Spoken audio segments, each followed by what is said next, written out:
Hello, my dears, and welcome to week 38 of Miss Toni's 40-year-old pregnancy journey. We are almost coming to an end of this journey. It's like making me sad, but it's also very exciting to know that I'm about to deliver soon. So I kind of got mixed feelings, but I am very excited to have you here today. I have plenty of updates for you, and we're going to get right into it. So the baby is the size of a mini watermelon. That's about 19 to 20 inches long and already 7 pounds. And I've mentioned to you guys in the last couple videos, my babies usually are born at 20 inches and they're usually 7 pounds 1 ounce. So I am at full term now. Baby could literally come any day and be the same size as my other two babies. So the first thing I want to talk about today is my hospital bag preparation. It's time for me to pack, y'all. I am planning to have the baby induced, and so that means within a matter of days I will be at the hospital delivering this baby, and so I gotta be prepared. So what do you need to plan for? If you're having, or at least planning to have, a vaginal delivery, then you're probably going to be at the hospital for 1 to 2 days. I usually stay for 2 days. Sometimes it ends up being like 2 nights and 3 days, or 2 nights and 2 days for the last one. So it'll likely be 2 nights, 2 days. But my doctor did plan the induction at night for some reason. So I'm not sure actually why she did. But again, if it's a vaginal delivery like I've had for the first 2 and like I'm planning for this one, then I will typically be there for 2 nights. And if you have a C-section, then you'll typically stay a couple days longer, depending on whether or not you had any complications and how your body's beginning to heal from the surgery. So what do you include in your bag for an overnight stay of that length? What you would typically intuitively pack for an overnight trip. You start off with your toiletries, just your toothbrush, your toothpaste, your soap, anything, shampoo if you're not black and you're going to be washing your hair, things like that. You probably won't get a shower the first day or two. I'm going to keep it real.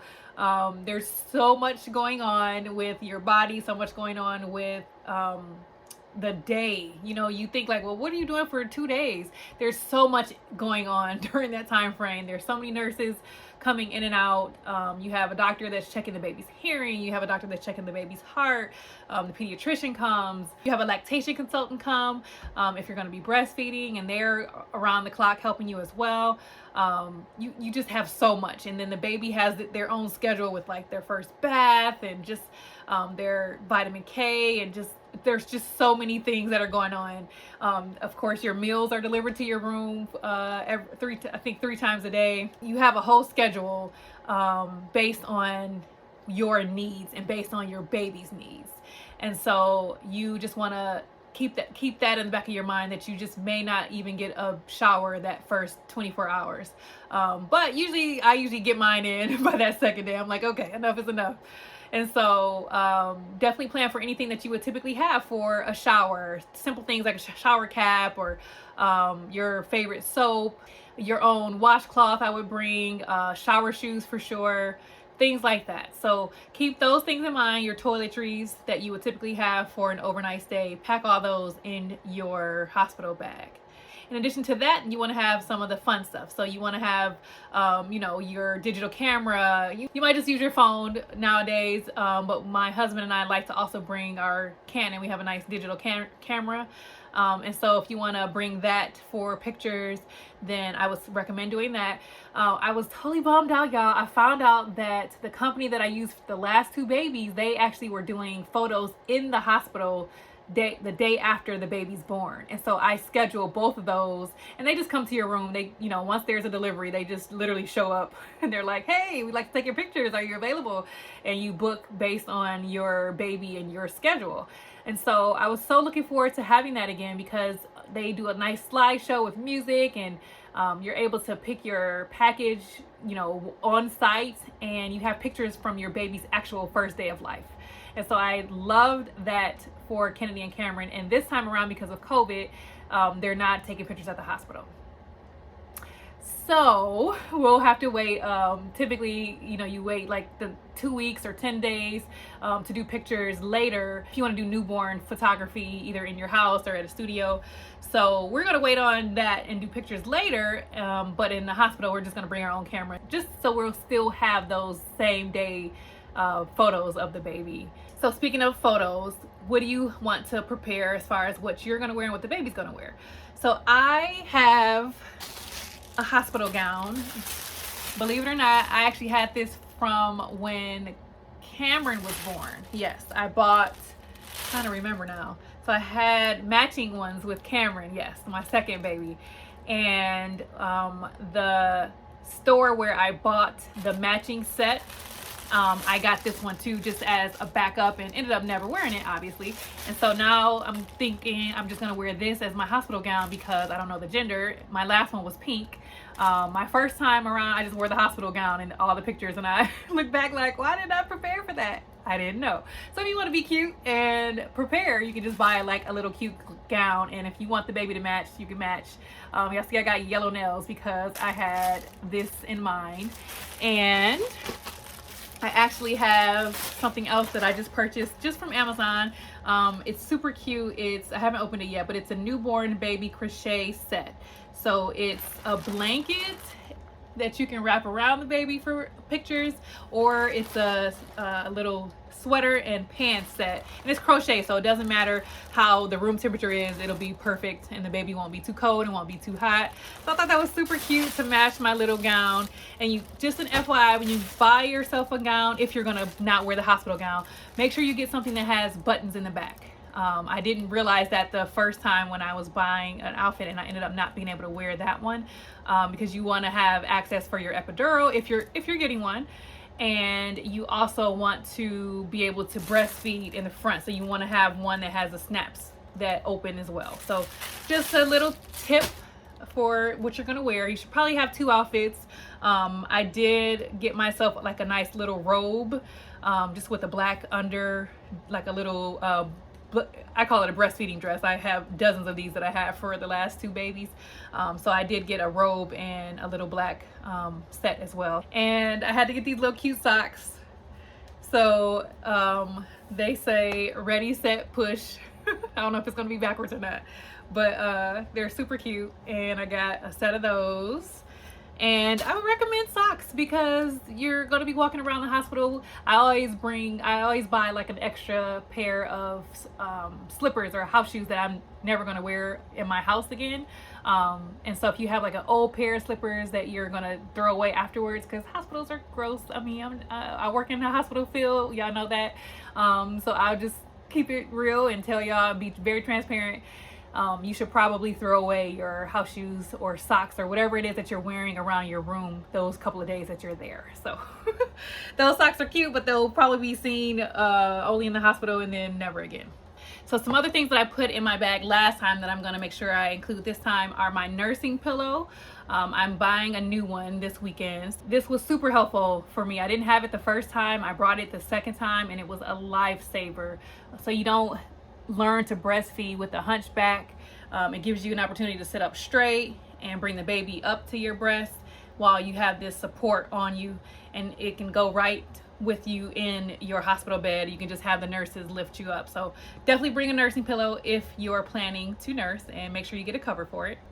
I've had these little booties in the background of my lovely set here, and they're real booties, and so I'm gonna make sure I bring these. You want to make sure the baby's toes are always warm.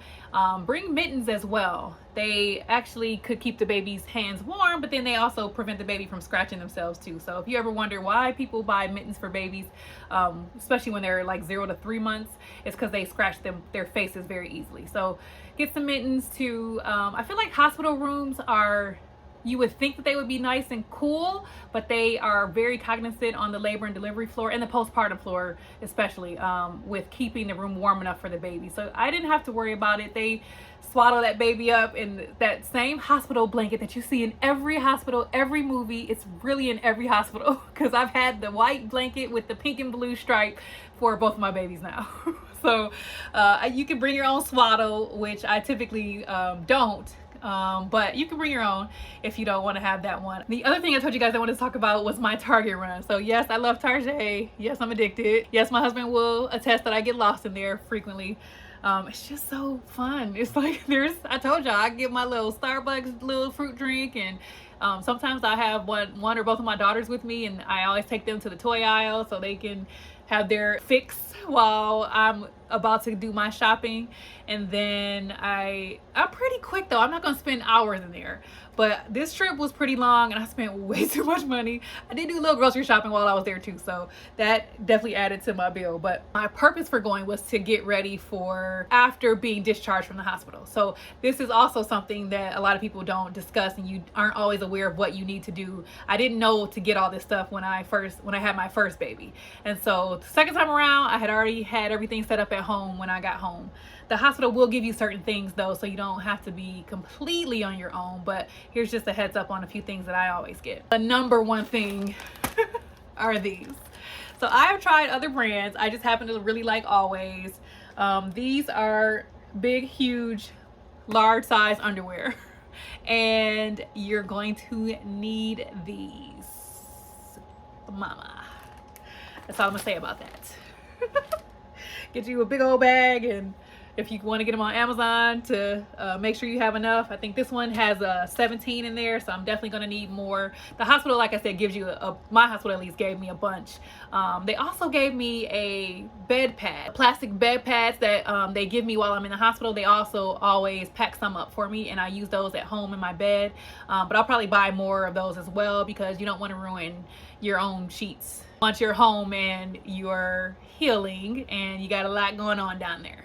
Speaking of healing, so the other things that I got at my Target run were Tucks. These are medicated cooling pads. You're gonna love these. Some people do a lot of other tricks where they will freeze cotton, or they'll buy ice packs that are small enough that fit in your panties. You can get those. I just really like having these in my bathroom where I don't have to freeze and then go downstairs and then make sure they're frozen by the time I'm ready for them. I just like to have these. So I highly recommend, even if you do the frozen thing, to have the cooling pads in your bathroom right next to your toilet too. The hospital actually gives me Dermoplast. This is a pain relieving spray. This is hospital strength. This is a no touch application, which they will highly recommend when you're in the hospital. Is you shouldn't be like putting ointments on yourself or touching your vaginal area in any way, shape, or form. And so you definitely want to make sure you have some type of spray that is a pain reliever. You're going to need it. And you're going to already be popping your 800s, like whatever your doctor gives you. If you had a C-section, you got something even stronger. So you'll have those. And then my doctor usually always recommends having Colate stool softeners as well. Sometimes my first pregnancy, she gave me prescription strength. Second time around, I just had the Colate store brand. So have those. Don't laugh at me, but I got myself a rubber cushion. I told you guys in one of my previous videos, this is also something that's very helpful for if you're in a situation like me where I had a episiotomy the first time with Kennedy, which means they cut me, and the second time I tore naturally. So again, you guys know I'm having another big head baby. And so my doctor told me there's no plan. We're just gonna have this baby and you're probably going to tear again. I'm like, great. I'm just gonna tear. Okay. So this cushion helps when you get home and you're just, even when you're in the car, you're heading home. It helps because you can't just sit down flat. You definitely need to have some support, but you also can't be too widespread. So you have to let your body heal. So you can't use that rubber cushion for too long, but I just love having the donuts at least for the first week or so when I first get home. And then some other things we've talked about as far as your breast, if you're going to be breastfeeding. I bought some Palmer's. Y'all know I love cocoa butter. I talked about that in the previous video, and Palmer's is one of my favorite brands. But they also make coconut oil formula, and I've already started putting this on my nipples over the past like few weeks. And so definitely if you're planning to breastfeed, you want to have lanolin, which we talked about in one of my previous videos, but also have an oil, a lighter oil for yourself as well. So I also got some vitamin E oil just for my stomach. So I'm actually going to put this in my hospital bag, because right after I deliver, I have the worst case of like itchiness and scratchiness on my stomach, and it's like insatiable. Like I can't scratch it enough. Right after I deliver, and it lasts for like a couple hours, and usually I find some cream or I ask the hospital for something to put on, and this time I'm going to try vitamin E as soon as I deliver. I'm going to swab that all over my stomach to try to prevent that, because I think it's just, for me, it's just that immediate, you've been stretched for all these months, now your stomach is deflated drastically because of that big my body is like, what is going on? And so I have to hydrate my skin ASAP. And so we'll see how this vitamin E works. And then lastly, we talked about lecithin. I told you guys for me, in the past, I've had mastitis multiple times during breastfeeding, and it's because my milk comes in so thick and sticky. And so this actually is something I have taken with both babies, lecithin, a supplement that helps loosen up my milk. And so my doctor always recommends that I start taking this before I even deliver. So I just started taking this last week. I got it on sale, y'all. Love sales. This I didn't get at Target. I actually got these at CVS, and they were buy one get one half off. And so it was a great deal, and I had to get both of them. So I'll be running through those. So those are all my recommendations for items that you'll need. In addition to those, make sure you get some Epsom salt. I already had some. I showed you guys in one of my older videos. I already have a lavender Epsom salt. So make sure you have some of those for yourself, for your vajayjay, but also for your nipples. It definitely will come in handy for your soak. If you don't have a little sitz bath, then buy one. Target didn't have one, so I'm going to probably just get one off of Amazon later today. But make sure you get one of those little, it's just like a little tub. They call them sitz baths. So make sure you have one of those, because that's going to come in handy too. Your hospital may even give you one, because every time you go to the bathroom at the hospital, even the nurse might even be in the bathroom with you, showing you how to clean yourself and all that, and they'll usually use a sitz bath. So yeah, you're gonna need that too. And I think that's about it. So many things. I know, don't feel like you're underprepared if you don't have all these things that I have. This is my third time around. So these are things that I have accumulated over time. I didn't have all this prepared with my first baby, and learned a lot with the second baby. So now I can be prepared with the third baby. So that's it for week 38, my lovelies. Thank you so much for joining me. Can't let you guys leave without seeing the bump. So this is my bump for week 38. At one point, y'all, a couple nights ago, I felt the baby dropping. When I say drop, the baby's head was literally right here. It was 12:30 at night. Me and Kevin were still up. We're night owls. And I was like, babe, something's going on. That baby was moving for an hour downward. Like I felt the baby like swimming, like wiggling and moving downward for an hour. And then finally, I put my hand down here around my pelvis area, and the head was literally right here. I had Kelvin feel it, and he was like, whoa, like the whole head was down here. That was 3 nights ago. And now the baby actually came back up a little bit, which is so weird. So I don't know if I dilated or not this week. I ended up having to do a Zoom appointment with my doctor this week because of COVID. She wouldn't allow me to bring my girls to the appointment, and I didn't have a sitter. So she didn't check my cervix. So I don't know if I'm dilating or not. I have no idea. I should know. In my first 2 pregnancies, I never felt the baby drop. So it was actually a really cool experience. Me and Kevin were like in awe. And then like 2 days later, the baby wasn't down there anymore. So I don't know what that means, but we're counting down. Thank y'all for counting down with me. Thanks for joining me, and I can't wait to see you guys soon.